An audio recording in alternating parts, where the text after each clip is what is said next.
Bonjour tout le monde et bienvenue au Culte au Rama. Je vous explique le concept de ce podcast. Podcast pour les amoureux de cinéma. Donc, c'est pas compliqué. Tout ce que je vais faire, c'est à toutes les semaines lors de cette capsule audio qui peut quand même être assez longue si vous êtes intéressé. Je vais vous parler de 4 films. Que je vais critiquer en profondeur ou pas trop en profondeur. Je suis un amoureux de cinéma, j'aime ça en parler. Je pense que j'ai des choses intéressantes à dire sur certains films, des films qui sont sortis, des films qui vont sortir. Donc, ce qu'on va faire lors de cet épisode-ci, qui est le premier, je vais vous parler de 4 films que j'ai vus. Les 4 films qui, je pense, sont intéressants. Toujours une nouveauté qui est sorti en salle, et puis les autres, des films que je vais avoir vus récemment ou que j'ai simplement le goût de vous parler parce que je les ai aimés ou je les ai détestés et que je pense que c'est utile que je vous glisse un mot sur la pertinence de ce film-là. Donc, ce que j'ai pour vous aujourd'hui, on a 4 films. Le premier film qu'on va parler et qui est la nouveauté, et je pense que c'est un film de choix pour commencer ce podcast, c'est Star Wars The Force Awakens ou L'éveil de la Force, film de 2015 réalisé par J.J. Abrams. On a également 3 autres films aujourd'hui. On a le film Fearless ou Le Maître d'armes, qui est un film de 2006 mettant en scène Jet Li avec comme réalisateur Ronnie Yu. On a également un film un petit peu plus vieux, qui est le film Légionnaire, qui date de 1998, réalisé par Peter McDonald et qui met en scène le grand Jean-Claude Van Damme. Et on a comme dernier film un petit classique des films d'horreur, le Carnival of Souls ou le Carnaval des âmes de 1962 par Hank Hervey, qui est un film d'horreur. Donc également, je vais vous passer un petit peu en revue certaines nouvelles de l'actualité qu'il y a eu. Ça a été une semaine pas nécessairement passionnante par rapport à ça, mais on a quand même quelques nouvelles qui, je pense, sont dignes d'intérêt. Et puis, ensuite de ça, je vais vous parler du trailer, le trailer du film Suicide Squad qui est sorti la semaine dernière, qui, je pense, que mérite notre attention. Et je pense qu'avec ça, on va avoir quand même un bon podcast devant nous. J'ai aucune idée de la durée que ça va prendre parce que ça va être la première fois que j'en fais un. Sauf que je pense qu'on pourrait avoir une bonne demi-heure, 35 minutes, peut-être 1 heure. On va voir. Donc on va commencer avec Star Wars The Force Awakens. Je pense que vous savez que ce film-là est en salle. J'ai rarement vu un film aussi pimpé de ma vie. Il y a des publicités absolument partout, des jouets, des produits dérivés en perte de vue. Le film en ce moment est un gigantesque succès planétaire, ramasse énormément d'argent. Et puis, est-ce que c'est le film qui va battre le record de Avatar pour le plus d'argent? Je l'ignore. Je sais que Star Wars a battu quelques records jusqu'à présent, mais qu'on est quand même pas nécessairement près du record de Avatar, mais apparemment que ce serait très possible que ce soit battu. Donc, j'ai vu ce film-là en retard, mais je l'ai vu cette semaine. Je vais vous en parler immédiatement. Donc, qu'est-ce que j'ai pensé de Star Wars? Je dois d'abord vous dire, mettre un peu les choses dans le contexte. Je suis pas le plus grand amateur de Star Wars, mais j'aime beaucoup la série. Les 3, le 4e, 5e et 5e film sont des films que j'aime beaucoup. J'aime moins Le Retour du Jedi. Je trouve que c'est un film qui est devenu extrêmement familial à partir de ce film-là. Quand j'ai toujours... mon film préféré, c'est définitivement Empire Strikes Back, qui est beaucoup plus sombre, mais qui, pour moi, a vraiment tout établi ce que j'aime de Star Wars, c'est-à-dire des personnages super intéressants qu'on veut voir évoluer, un univers vraiment fascinant qu'on apprend à découvrir, des méchants qui sont vraiment, vraiment plaisants, extrêmement charismatiques, puis des héros qu'on veut voir évoluer. Et puis, je dirais que les 3 premiers films, donc des années 70 et 80, m'ont beaucoup plu sur cet aspect-là. Les 3 films qui ont suivi ensuite, donc l'épisode 1, 2 et 3 sont des films qui m'ont moins plu. L'épisode 1 et 2, selon moi, sont des films qui ne sont simplement pas bons. On dirait une espèce de power trip de George Lucas qui a essayé d'en faire à sa tête, qui a essayé de créer des choses que les fans ne voulaient pas. Puis ça y est un peu retombé dessus. Son épisode 3 est revenu un petit peu à la base. Je pense que l'épisode 3 est un film assez solide en soi.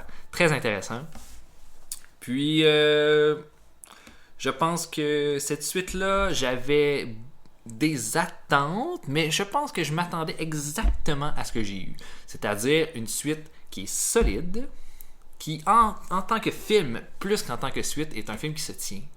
Puis on a ramené des éléments des vieux films dans quelque chose de complètement nouveau, dans quelque chose de complètement amélioré au niveau de l'esthétique, au niveau des effets spéciaux. Puis on a recommencé quelque chose. Et ça, j'ai aimé ça. J'ai aimé le fait qu'on reste vraiment dans un état d'esprit qui est beaucoup plus par rapport à l'épisode 4, 5 et 6 qu'aux épisodes 1, 2 et 3. Et je pense que c'était normal de faire ça parce qu'il y avait beaucoup trop de gens qui n'ont pas aimé la deuxième trilogie. Donc, en tant que tel, je pense que c'était une excellente suite. J'ai eu beaucoup de plaisir à voir le film. Moi, je souffre d'un TDA, qui est un trouble déficitaire d'attention. Donc, j'ai de la difficulté à rester attentif durant le film pendant au-dessus de 2 heures. Surtout en salle, parce qu'en salle, je suis un peu laissé à moi-même. Je ne peux pas vraiment faire autre chose. Mais là, j'ai bien aimé ça. J'ai bien aimé ça. Le film a été très divertissant. Très drôle aussi. Puis, il y a eu plusieurs personnages que j'ai trouvé très, très riches. D'abord, on va le dire tout de suite, selon moi, le personnage principal féminin qui est joué par Ray est vraiment un excellent personnage. C'est un personnage qui est très très riche, puis qui est non seulement extrêmement bien joué par une femme magnifique, mais c'était également le personnage qui, selon moi, a complètement volé le spectacle durant le film. C'était le personnage que je voulais toujours voir à l'écran, beaucoup plus que certains autres qui ont commencé à me taper ses nerfs assez rapidement.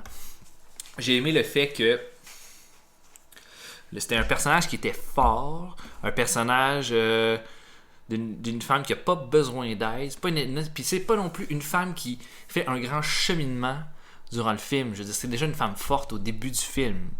Mais quand elle accepte le rôle qu'elle a, elle devient plus forte à mesure que le film avance. Puis je pense que là, ici, ils ont vraiment réussi à créer un personnage principal féminin qui était très très très très fort. C'est des choses qu'on remarque de plus en plus au cinéma aujourd'hui. Les personnages féminins prennent de plus en plus de place, puis même dans des films d'action, ils en prennent de plus en plus, puis c'est pas des objets sexuels, c'est des femmes qui sont fortes, qui ont du caractère.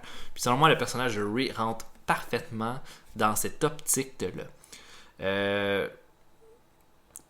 J'ai également aimé le fait dans le film que j'avais presque l'impression, en regardant, que c'était presque un remake du premier film. Puis, c'est pas quelque chose de mauvais en soi. Il y a beaucoup de plans qui rappellent au premier film de tout. Le premier film que j'ai adoré, soit dit en passant. Puis, j'ai aimé le fait que c'était des touches. Il y en a qui vont dire que c'est du fanservice. Puis, parfois, le fanservice devient une distraction. C'est dit, ah tiens, voilà ça. Vous vouliez ça, on vous donne ça. On vous donne ce plan-là. On vous donne cet élément-là qui va vous rappeler ce que vous aimiez avant. Il y a eu ça dans ce film-là. Mais je pense pas que c'était vraiment distrayant. Je pense que juste que ça mettait en lien certaines choses. Puis j'ai beaucoup aimé, par exemple, on a ramené plein de personnages de la première trilogie. On a ramené Han Solo, on a ramené la princesse Leia, on a ramené R2D2, on a ramené C3PO.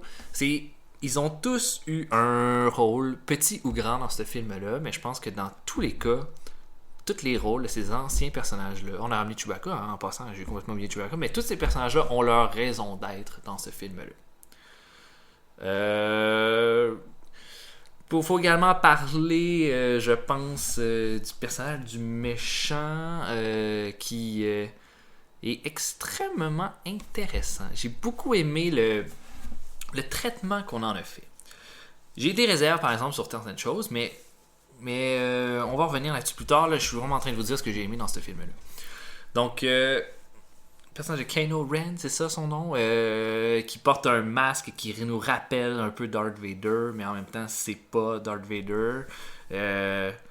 On apprend, et là, je vais vous le dire, là, il y a des spoilers. Donc, si vous voulez pas savoir des spoilers, venez pas ici. Là. Moi, je suis là pour donner mon avis sur le film, ce que j'ai aimé, puis c'est sûr que les spoilers vont avoir rapport avec ça. Donc, je trouvais que le personnage du méchant était très intéressant parce qu'on l'a créé d'une façon tout à fait grise. On l'a pas fait ni noir ni blanc. C'est-à-dire qu'on a présenté un personnage qui, à prime abord, a l'air d'un monstre. Hein? Un monstre, là, ça commence avec une excellente scène d'ouverture, avec un massacre de civils qui l'ordonne. Il passe pour un monstre. Il passe pour extrêmement puissant aussi parce qu'il arrête un tir de fusil laser avec ses mains en utilisant la force et tout ça. Donc on voit déjà dès le départ que ce gars-là est à prendre au sérieux. Mais ensuite de ça, plus on avance, et puis là on voit le lien se fait, on apprend que ce méchant-là est le fils de Han Solo et de la princesse Leia. Et puis une découverte qu'on fait pas comme une grande surprise pendant le film avec la grosse musique dramatique, on l'apprend, pouf, comme ça, on le dit dans un dialogue, c'est très très bien amené parce que on ne prend pas pour des idiots, là. On se doute qu'il y a quelque chose qui se cache derrière ça, puis il n'y a rien de surprenant là-dedans.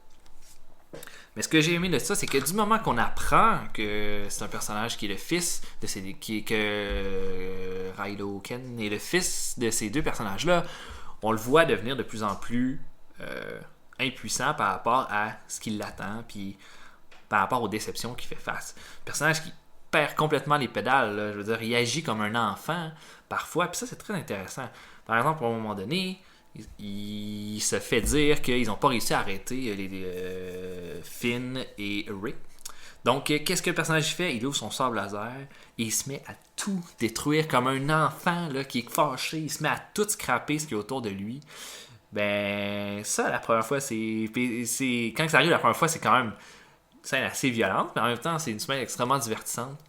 Mais quand ça arrive la deuxième fois, c'est vraiment drôle parce que tout ce qu'on entend, dans la même situation revient, il se met à tout détruire, mais on l'entend seulement en bruit de fond avec deux Stormtroopers qui arrivent et qui se rendent compte, oh, ok, on va pas rentrer là, puis il décide de reculer. C'est quand même une scène assez rigolote. Puis j'ai aimé ça, qu'on fasse un personnage complètement qui est incapable de contrôler ses émotions, qui est pas devenu vraiment ce qu'il aspire devenir, c'est-à-dire Darth Vader, devenir aussi puissant que lui. Puis par contre, je vais pas aller plus loin concernant lui parce qu'il y a des choses que j'ai pas aimées. Puis je vais revenir là-dessus plus tard. Tous les personnages dans le film de Star Wars, tous les personnages importants sont dans ce film-là.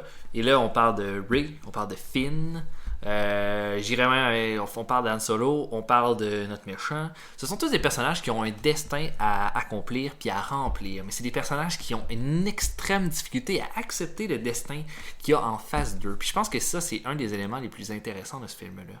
À un moment donné, dans le film, Rey touche le sabre de laser de Luke Skywalker. Il vient une espèce de flashback qui est vraiment, vraiment, vraiment fascinant, extrêmement bien fait, qui nous fait comprendre certaines choses. Donc, ses origines. Puis c'est des origines qu'elle ne veut pas faire face, qu'elle ne veut pas accepter. Puis on se rend compte très rapidement, dans une logique purement cinématographique, que c'est l'acceptation de ce destin-là qui va faire qu'elle va vraiment accomplir quelque chose. On comprend, dès la scène d'ouverture, que l'état dans lequel elle est, là, son métier de ramasser de la ferraille, c'est pas le destin qui l'attend. Que c'est pas quelque chose qu'elle veut. Quand au moment où elle est en train de trier les pièces de métal, elle regarde une femme extrêmement vieille, complètement rabougrie, qui fait exactement la même chose qu'elle. Déjà là, on comprend que elle ne veut pas devenir cette femme-là, mais qu'il y a quelque chose d'autre de plus grand l'attend. Donc, c'est très, très, très intéressant. Avec Finn, personnage qui commence en tant que Stormtrooper, on comprend déjà dès le départ que ça ne fonctionnera pas, parce que dans la scène d'ouverture, avec le massacre des civils, il fait juste se sauver, un Stormtrooper qui meurt devant lui, il tombe, le sang lui tombe sur le casque, tout ça, il se sauve. On comprend que il y a une partie de Finn qui est pas correcte, une partie de lui qui est comme conditionnée, mais on comprend aussi qu'il y a une partie de lui qui fait les choses pour le bien. Puis je pense que le film, Finn, durant tout le film, est un peu en cette dualité-là entre de quel destin qui l'attend. Est-ce qu'il va juste penser à lui ou est-ce qu'il va penser à quelque chose de plus grand? Est-ce que lui, il est fait pour quelque chose de plus grand? Puis je pense que à la fin, on comprend bien, lors de la scène de confrontation au sabre laser avec le méchant, que Finn a accepté ce rôle-là. Il a accepté le rôle qui l'attendait. Puis je pense que c'était également un élément très très intéressant du film. Tout comme Han Solo, lui, doit faire face au fait qu'il a échoué avec son fils, mais qu'il doit le confronter par rapport à ça. Puis, il faut également parler du personnage du méchant qui, lui, pense remplir le destin de devenir aussi fort que Darth Vader, mais en même temps, il n'est pas capable de contrôler ses émotions, il est incapable de contrôler la force qui l'habite. Et tout ça va nous amener à, selon moi, qui est peut-être la scène la plus intéressante du film, qui est celle spoilers de la mort d'Han Solo, qui est extrêmement évidente. On sait déjà que ça va arriver quand les deux se font face et que là, Chewbacca, des airs, se met à faire un petit bruit apainé. On sait déjà que les chances qu'Han Solo survive à cette scène-là sont mortes et enterrées. Han Solo fait face à son fils, un super bon dialogue, plein d'émotions, musique magnifique. Et puis, Han Solo, on pense que est-ce qu'il est en train de le contrôler et tout, même si on sait très bien qu'il va avoir un revirement. Rhino Ken lui demande de prendre son sabre laser. Han Solo veut le prendre, mais en même temps, Rhino est comme contrôlé par quelque chose. Il transperce Han Solo avec le sabre laser.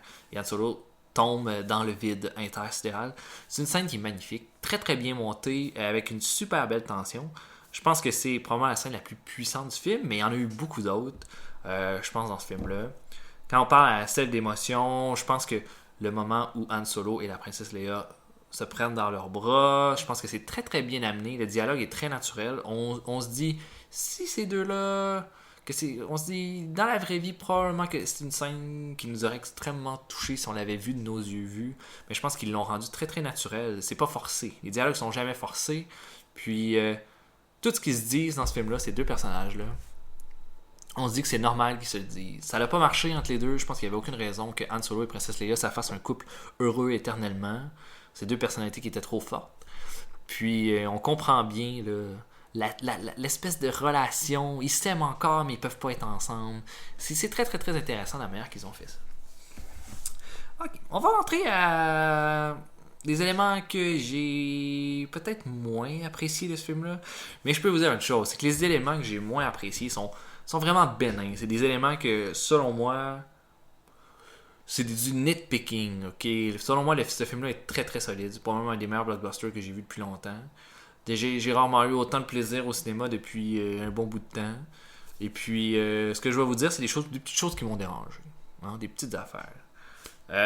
Première chose que j'ai moins bien aimé dans ce film-là, c'est le personnage du méchant, même s'il est très très très intéressant, enlève son masque, je crois, 3 fois pendant le film. Puis, c'est pas nécessairement une mauvaise chose, parce que quand on découvre de quoi a l'air le personnage, on se rend compte qu'il a l'air d'un petit enfant. Un petit enfant qui a peur, un petit enfant un peu battu. Puis ça, c'est pas une mauvaise chose en soi, parce que c'est ce personnage-là. C'est ce qu'il est au plus profond de lui. Ce que j'ai pas aimé, c'est que je pense qu'on aurait eu énormément plus d'effets dramatiques si le personnage avait enlevé son masque. Pas quand il fait l'interrogatoire avec Rey, il enlève son masque, mais ça amène rien, selon moi. Il fait face, on découvre de quoi il a l'air, mais en même temps, est-ce que ça ajoute quelque chose qu'il enlève ce masque à ce moment-là?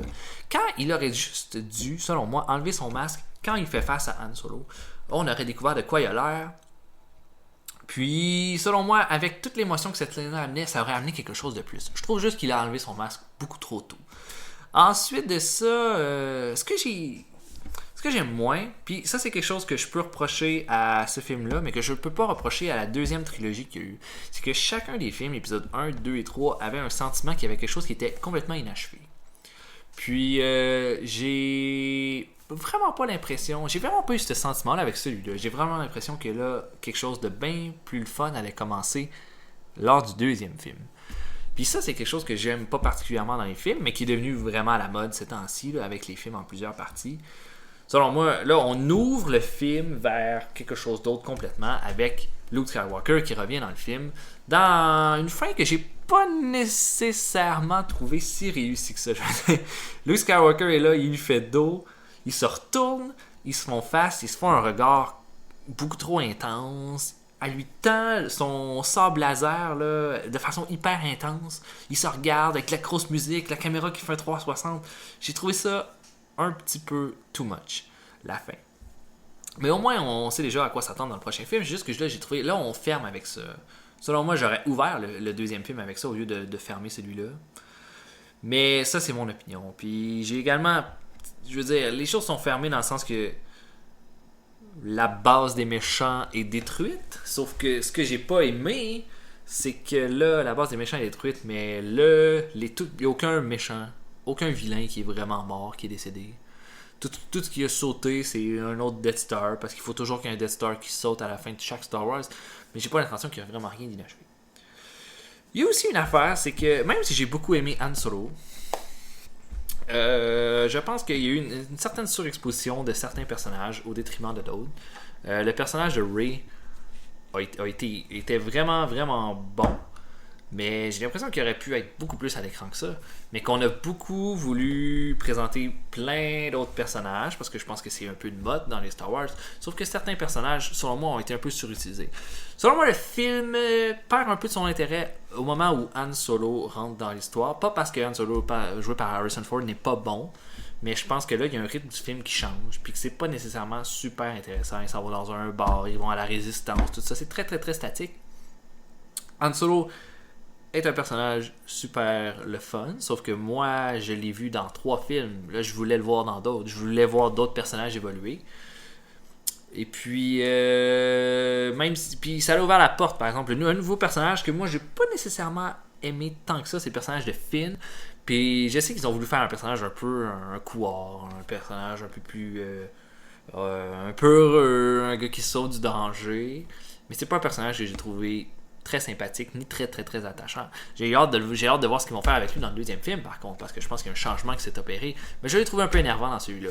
Tout comme ce petit robot roulant qui prend énormément de place dans les 45 premières minutes. Hein.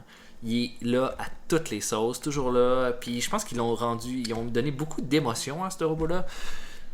C'est vraiment cute. Pour moi, c'est cute les 5 premières fois, puis après ça devient un peu lourd. Mais ce que j'aime, c'est qu'après la première heure, on le voit beaucoup moins. On le voit peut-être dans 2 autres scènes ensuite. Ça, je pense que ça a été une belle utilisation. Donc, au final, qu'est-ce que j'en ai pensé de ce Star Wars-là? Selon moi, meilleur que tous les films de la deuxième trilogie. Un peu moins bon que tous les films de la première trilogie. Mais un film très très solide. J'ai bien hâte de voir le prochain film. Je sais pas c'est quoi le trip, par exemple, qu'ils ont eu. Ils ont décidé qu'ils allaient faire un Star Wars à tous les ans avec des spin-offs, des reboots, toute cette merde-là. Moi, quand que ça arrive comme ça, je suis un peu désintéressé, désabusé. C'est peut-être ça qui va arriver. Je sais déjà qu'ils ont devancé la sortie du prochain film pour 2017. À moins que je me trompe. Pour décembre 2017. Je suis quand même hâte pour ça, de voir ce que ça va donner, mais j'ai l'impression que peut-être qu'on va étirer la sauce. Si ça arrive, ce sera bien dommage, parce que je pense qu'ils ont fait un excellent reboot. Un film avec énormément de potentiel. Et voilà. C'était très bon. C'était très bon. Moi, je suis pas du genre à donner des notes là, à des films, mais je vous le conseille vivement. Je pense que c'est un film qui est vraiment à voir en salle, mais qui va être culte. Un film qui va prendre beaucoup, beaucoup de place dans les prochaines années. Et puis, je pense que déjà, on a revu l'engouement de Star Wars est revenu. Puis il est revenu en grande trompe. C'est le temps de passer au deuxième film. Deuxième film qui est le film Fearless ou Le Maître d'Armes, un film de 2006 réalisé par Ronnie Hu et qui met en vedette Jet Li dans ce qui était supposé être son dernier film épique. Moi, je me rappelle quand j'étais jeune puis que ce film-là était sorti, on parlait que c'était son dernier film d'arts martiaux. Ce qui n'est pas du tout le cas, il en a fait d'autres après. Mais quand on disait dernier film épique, c'était son dernier film qui se passait, qui était un peu dans le style Il était une fois en Chine, là, qui a été une série de films qui l'a rendu extrêmement populaire aux États-Unis. Donc, ça raconte quoi, Fearless? C'est un cas vécu qui raconte l'histoire de Huo Wanija, qui est devenu le plus grand combattant de l'histoire de la Chine. Comment Huo est un jeune homme qui est un fils de guerrier. Son père ne désire pas le voir devenir comme lui un grand combattant. Sauf que Huo assiste à la défaite de son père dans un combat où son père a volontairement perdu. À la suite de ça, il se fait tabasser par le fils de celui qui a battu son père. Et ensuite, il décide de devenir, à partir de ça, le plus grand combattant de tous les temps. Donc, il s'entraîne comme un perdu. Il devient un combattant absolument dangereux à tous les aspects. Une vraie machine. Il se marie, il a un enfant, sa femme meurt, mais il a quand même une petite fille avec lui. Il devient quelqu'un d'extrêmement arrogant par rapport au combat. Il décide de devenir le meilleur, mais il décide de devenir le meilleur à tout prix. C'est-à-dire que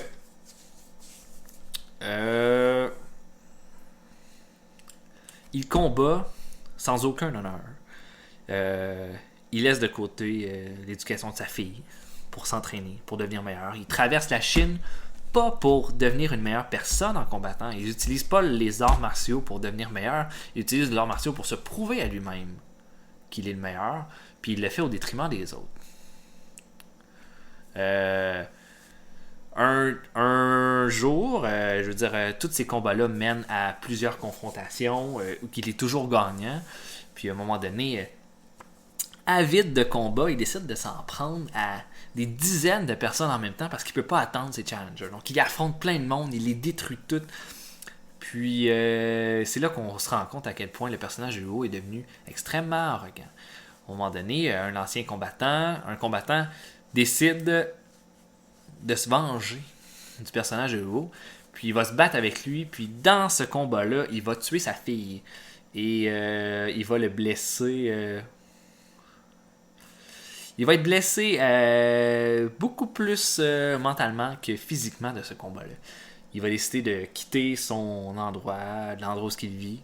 Il va décider de errer dans la Chine dans une espèce de quête de rédemption. Il va se ramasser dans un village de paysans qui vont s'occuper de lui, qui vont le sauver, et puis qui vont, dans leur côté humble, qui vont, dans leur façon de vivre extrêmement simple, lui montrer beaucoup de choses par rapport à qu'est-ce que c'est vraiment les arts martiaux.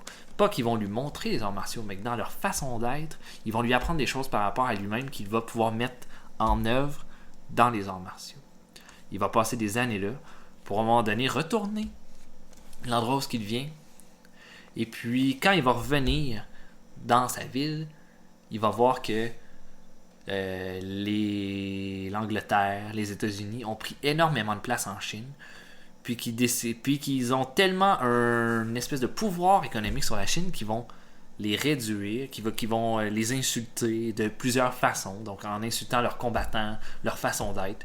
Puis Huo décide de combattre ça, c'est-à-dire de recommencer les combats, mais pas pour lui-même, pour la cause de la Chine, pour montrer que la Chine est capable de se tenir debout face à ces gens-là, ces étrangers-là qui veulent prendre le contrôle du pays.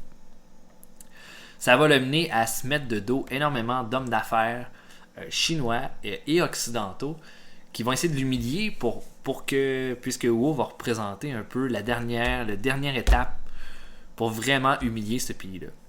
Et puis, il va accepter d'affronter 4 combattants en une soirée, 4 combattants extérieurs, dans le but de montrer que la Chine est capable de se tenir debout face à tous ces combattants-là. À partir de là, je vais arrêter parce que rendu là, vous devez voir ce film-là parce que c'est vraiment, vraiment un film qui est somptueux. Honnêtement, Le Maître d'Armes ou Fearless, réalisé par Ronnie Yu qui a fait entre autres Freddy contre Jason. C'est pas nécessairement à ce réalisateur-là que je penserais pour un très très bon film d'arts martiaux, mais ici, il est absolument magnifique ce film-là. Puis il n'est pas seulement magnifique à cause de l'histoire, qui selon moi est le meilleur point du film, dont je vais vous parler plus tard. Mais c'est un beau film parce que la réalisation est extrêmement solide. Chose qu'il faut dire, on s'attend à un film comme ça à avoir des combats de qualité. Selon moi, on a des combats qui sont absolument géniaux dans ce film-là. Donc, le film commence avec des combats. Puis l'action est très très claire. On n'a aucune difficulté à suivre tout ce qui se passe. Puis ça, je pense que c'est le meilleur élément de ce film-là. On est capable de tout suivre. Mais la grande force de tout ça, c'est que les combats sont bien espacés. On n'en a pas tant que ça, mais quand on en a, on en prend vraiment, vraiment plein la tronche. Puis l'élément réaliste est un peu laissé de côté. Je veux dire, il se passe des affaires, des flips absolument impossibles dans ce film-là. Mais en même temps, je pense que c'est peut-être... Est-ce que c'est un point négatif, le fait que les combats sont pas nécessairement réalistes? Je pense pas tant que ça. Parce que selon moi, cette histoire-là, c'est pas vraiment une histoire réaliste plus qu'une espèce de conte sur cet homme-là, sur ce grand combattant-là. Et puis, comme j'ai dit, ça commence immédiatement avec des combats. Moi, j'ai pas trouvé nécessairement que c'était la meilleure idée de faire ça. Je vous explique un peu comment ça fonctionne. Dès la scène d'ouverture, Huo affronte 3 combattants. je vous l'ai dit, à la fin du film, il faut qu'il affronte 4 combattants extérieurs. Ben, on nous présente dès le début du film les 3 premiers combattants qui vont ouvrir. Je ne sais pas si c'est nécessairement une si bonne idée que ça, mais je pense qu'on a voulu monter le film de cette façon-là pour immédiatement intéresser le spectateur par rapport au combat. Je pense pas que c'était une mauvaise idée en soi. J'aurais juste préféré que la fin, qui est extrêmement forte en passant, soit mise en relation avec ces 3 combats-là. Ces 3 combats-là qui servent bien de tremplin vers la suite des choses.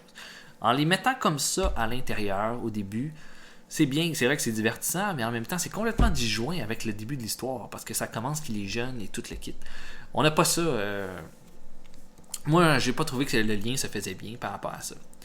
Parce que, outre ça, le film a une forme extrêmement classique. Là. C'est un film qui est du point A au point B de façon très, très, très évidente. Il commence jeune, l'élément déclencheur arrive avec la défaite de son père, et puis après ça, bon, il devient ce qu'il devient. Sa fille meurt, il devient une meilleure personne à partir de là. Et puis, il revient dans la gloire. Je sais qu'il faut que je vous parle des spoilers, mais parce que j'en ai parlé avec Star Wars, mais je sais pas si je vais en parler pour le film Fearless, pas pour la fin en tout cas. Je peux vous parler de n'importe quoi d'autre sauf la fin parce que je pense qu'il faut la voir la fin. Puis si j'en parle ici puis que vous avez pas vu le film, ça va être beaucoup beaucoup beaucoup moins intéressant. L'élément que j'ai trouvé le plus gagnant avec Fearless, c'est la morale. La morale est vraiment, vraiment, vraiment est venu me chercher avec ce film-là. Oui, c'est un film d'action extrêmement violent, mais c'est aussi un film qui montre que on peut devenir une meilleure personne quand on décide d'aider les autres, quand on décide pas seulement de s'aider soi. Puis je pense que c'est amené d'une façon parfaite avec ce film-là.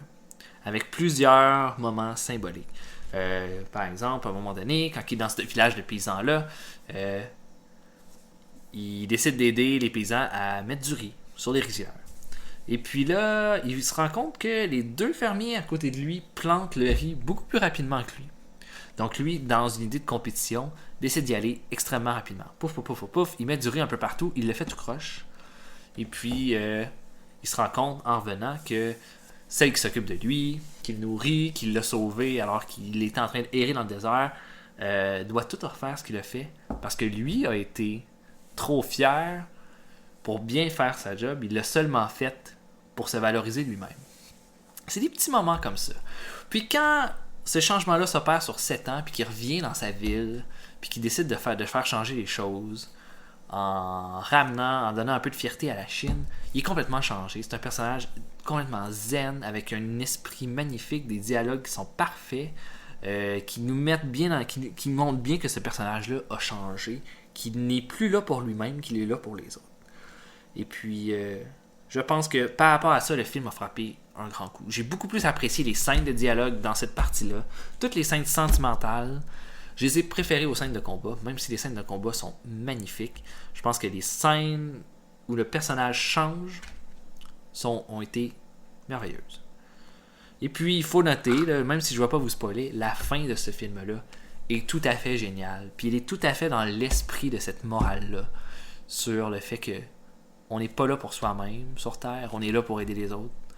Puis je pense que la fin, qui prend énormément de temps, là, qui s'étire un peu dans le grand mélodrame, est pas facile, mais en même temps, c'est une fin qui est parfaite par rapport à ça.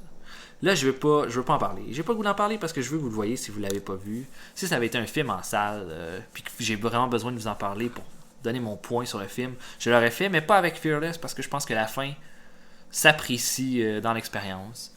Donc, je vais vous laisser avec ça. Ensuite de ça, un autre film que j'ai vu et que j'aimerais vous parler, c'est le film Légionnaire, qui date de 1998, qui est réalisé par Peter McDonald et qui met en vedette Jean-Claude Van Damme dans un film où il ne donne aucun roundhouse kick. Donc, le film commence en France. Alain Lefebvre, c'est un boxeur, c'est un petit rebelle, un petit gangster. Un membre de la mafia vient. C'est un boxeur en passant, un boxeur de grand talent aussi. Un espèce de mafieux vient le voir et lui dit si tu veux que on rembourse tes dettes, il va falloir que tu te couches sur ton prochain combat. Donc, Alain Lefebvre n'est pas trop d'accord avec ça, mais il décide d'accepter quand même. Et qu'est-ce qui arrive ensuite? Ben, il fait son combat. Mais il décide de ne pas perdre. Il décide de knocker l'adversaire en face de lui. Problème dans tout ça, c'est que ce mafieux-là a sa fiancée et l'ex-fiancée de Alain Lefebvre, qui l'aime encore, évidemment, et qui lui dit « Viens me rejoindre après le combat, nous partirons pour l'Amérique. » Et puis, après le combat, après qu'il ait knocké son adversaire, il est incapable de rejoindre sa douce, et puis il est poursuivi par les gangsters. Donc, qu'est-ce qu'il fait? Il décide de rentrer dans la Légion française pour aller dans le désert combattre les Arabes.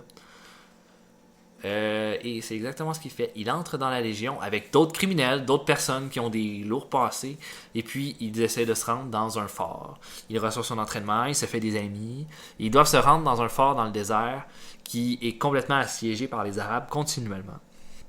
Et puis ils se rendent jusqu'à ce fort-là, même s'ils se font attaquer en chemin, qui perdent énormément de personnes. Et puis ils se rendent compte que le mafieux lui a envoyé quelqu'un le rejoindre dans la Légion pour l'assassiner, puis qu'il a également acheté d'autres personnes qui vont chercher à l'assassiner. Donc, pour Alain Lefebvre, la seule façon de revenir, puis d'aller peut-être voir sa douce, c'est de revenir à la maison comme un héros, de faire son temps dans la Légion, puis de retourner en France.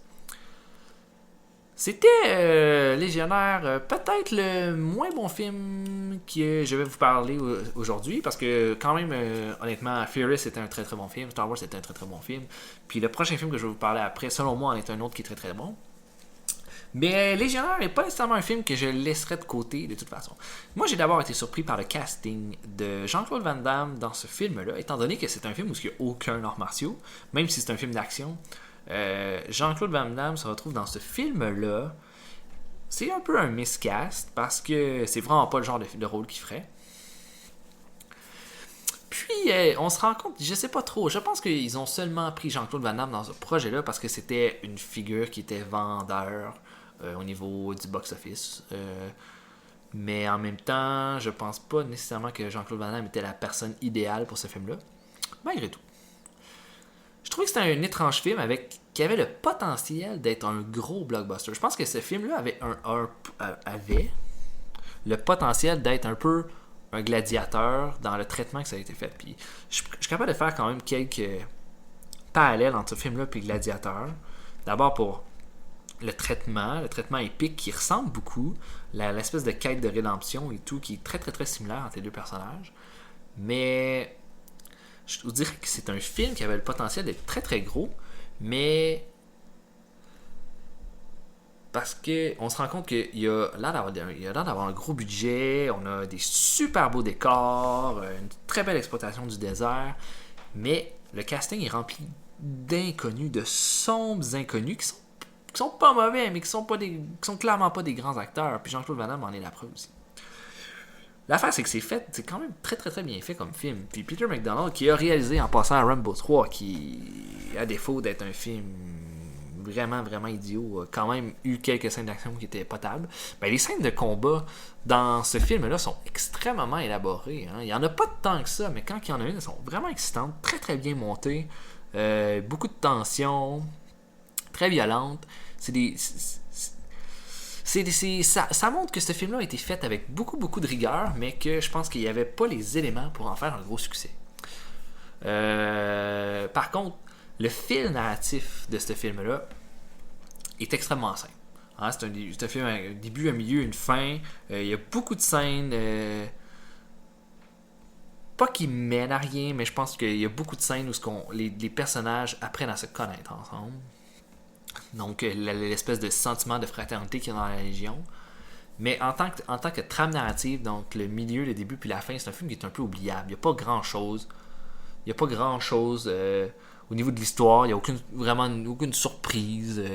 La fin, on s'en attend un peu à qu'est-ce qui va se passer. C'est très oubliable comme film. Il n'y a rien de nécessairement surprenant. Par contre, là où le film est bon, c'est dans les moments dramatiques. Toute cette idée de la fraternité de la Légion, c'est très très bien présenté. Les personnages sont pas attachants, ils sont extrêmement simples, voire manichéens, mais en même temps, de les voir fraterniser ensemble, ça a quelque chose de très très beau. Puis c'est bien vers la fin, comme voir la culmination de toute cette fraternité, où est-ce que ça mène. C'est très très très pessimiste à la fin de la façon que ça commence. À peu près tous les amis de Jean-Claude Van Damme se font buter de façon horrible. Et puis c'est lui qui doit faire face à tout ça.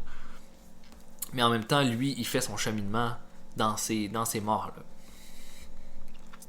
Dans ces morts-là, puis aussi dans la façon dont il va terminer sa quête.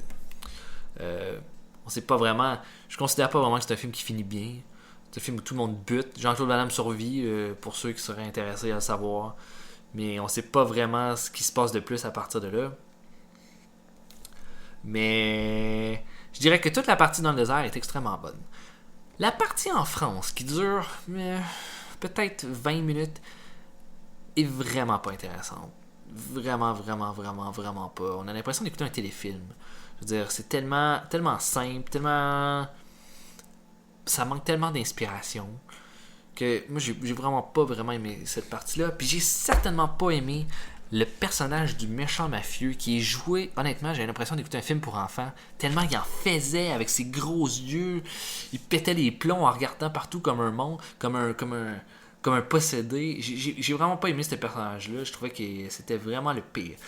Jean-Claude Van Damme, par contre, même si je pense que c'est un miscast, a quand même fait un job tout à fait acceptable. Probablement que c'est l'acteur qui s'en tire le mieux là-dedans, mais en même temps, il n'y a aucune grande performance dans ce film-là. Tout le monde a l'air un peu... Tout le monde fait un boulot correct, mais personne sort du lot. Jean-Claude Van Damme joue un personnage très très stoïque, mais en même temps, je l'ai pas trouvé mauvais. En tant que tel, je pense que Légionnaire, c'était un film qui m'a intéressé, mais qui est complètement oubliable. C'est un film qui a manqué de ressources, je pense, au niveau scénaristique. C'est un film qui manque d'éléments. Puis je pense que c'est un film tout avec un casting qui manquait de tonus. Puis c'est une des raisons pourquoi on a complètement oublié ce film-là. Mais je pense que dans tous les films de Jean-Claude Van Damme, c'est probablement parmi ses plus intéressants puis ses meilleurs. Mais en même temps, je dis ça, je les ai pas toutes vues. Mais de ceux que j'ai vus, c'était probablement un des ceux où lui jouait le mieux son rôle. Puis aussi où il y avait des plus d'éléments, peut-être pas subtils, mais plus d'éléments qui étaient pas nécessairement mis en avant-plan qui m'ont intéressé. Voilà. Donc, je le recommande, mais je veux dire, attendez-vous pas un chef-d'œuvre. Dernier film qu'on va parler aujourd'hui, Carnival of Souls. Carnival of Souls est un film de 1962 de Hank Hervey. Commençons ça. Le film commence. Des deux jeunes femmes sont avec deux garçons dans une auto. Ils font une course de voiture. L'auto s'écrase. Et une des jeunes femmes, qui s'appelle Marie, sort de la voiture en vie. Sa vie change complètement. Elle décide de tout abandonner. Parce qu'elle n'est pas capable d'accepter la mémoire de cet accident-là. Puis elle décide d'aller ailleurs. Et elle se rend compte rapidement, alors qu'elle se rend dans l'État de l'Utah, qu'elle est poursuivie par ce qui semble être des fantômes. Et puis, elle a de la difficulté à accepter ces apparitions-là qui chamboulent complètement sa vie. Elle essaie de recommencer, de rencontrer un gars, elle essaie d'aller à l'église, toutes ces choses-là. Puis elle se rend compte qu'il n'y a rien qui fonctionne. Quelque chose l'empêche de recommencer sa vie.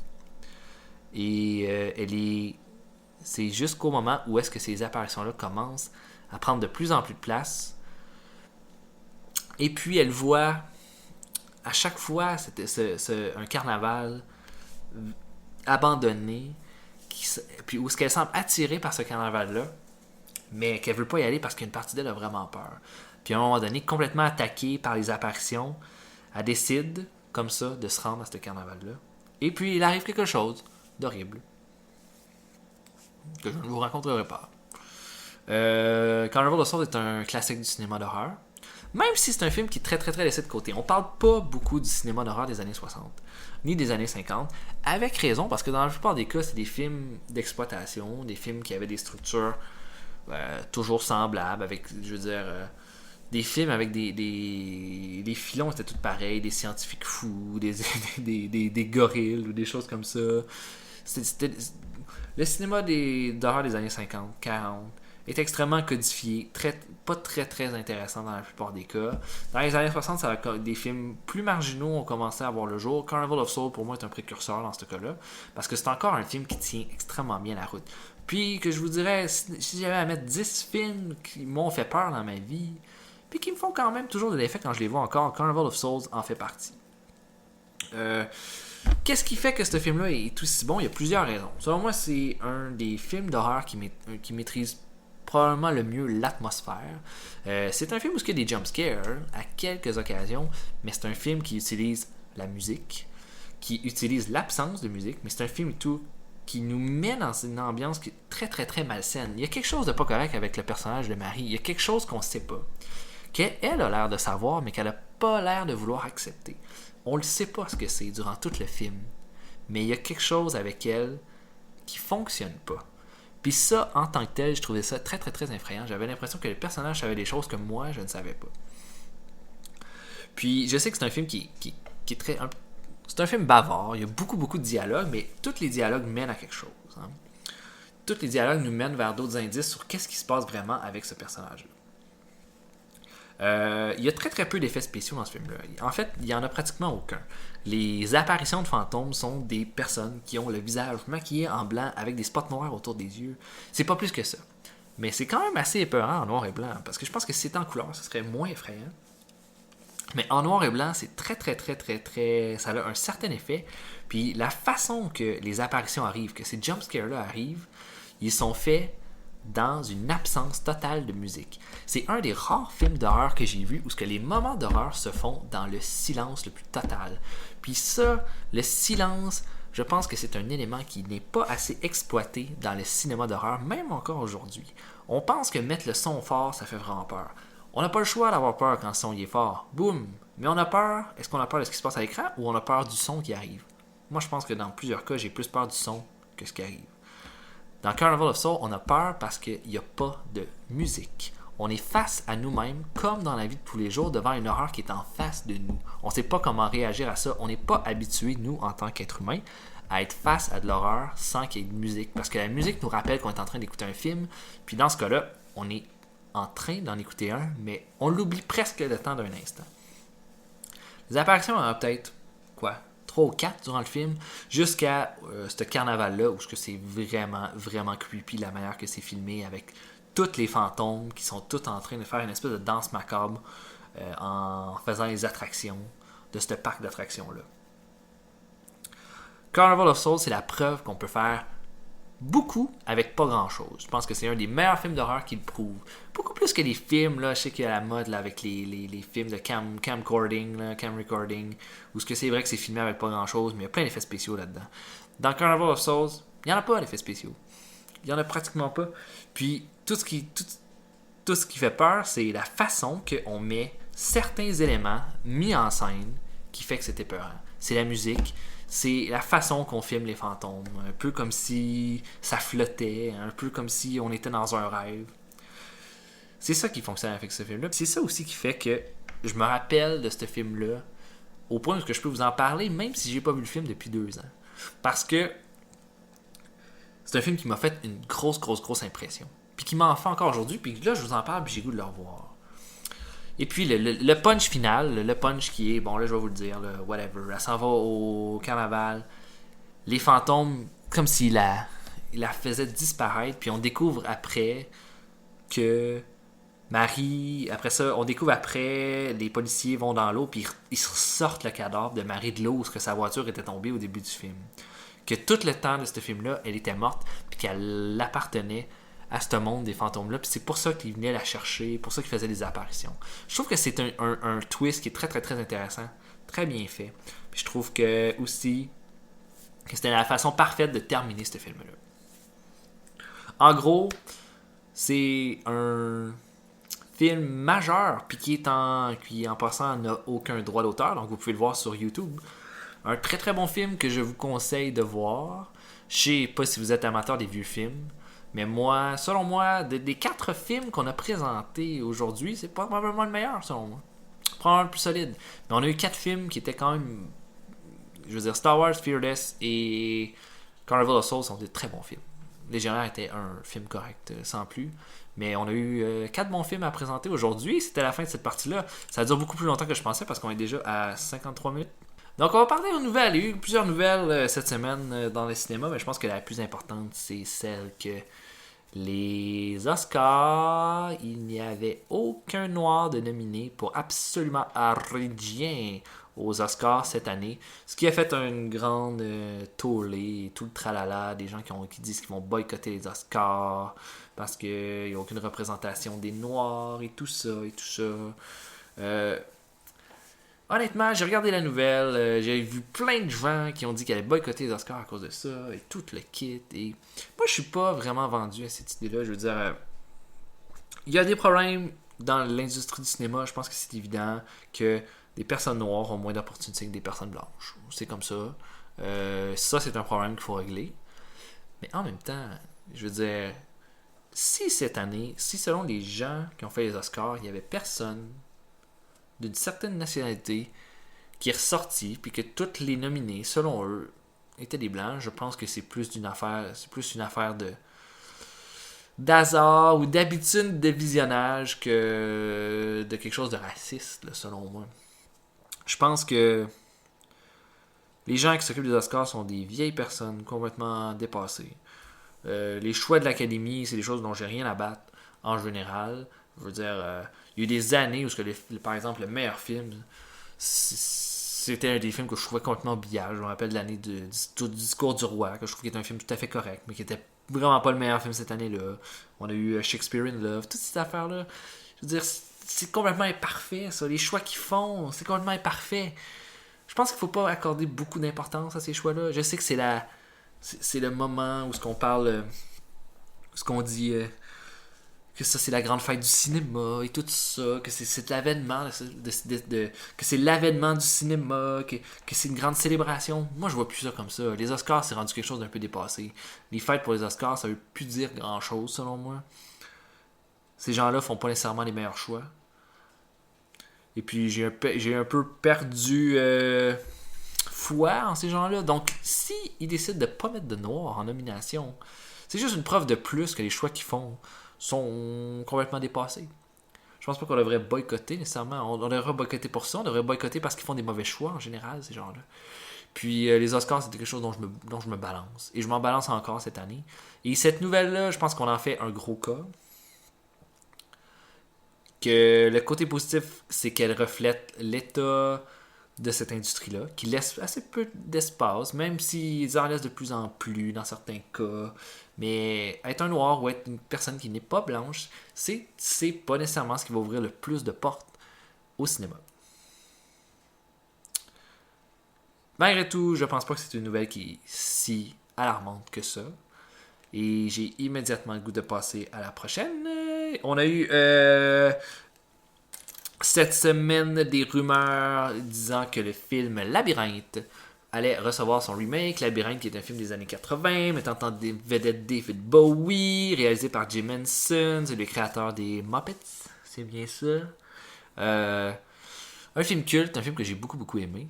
Avec également Jennifer Connelly, avec une petite fille qui doit aller chercher son frère dans une espèce de monde merveilleux. Film très solide, extrêmement original. On a appris qu'il y aurait une possibilité d'un remake qui se fasse. Nouvelle qui s'est avérée heureusement fausse cette semaine, donc il n'y aura pas de remake du film Labyrinthe.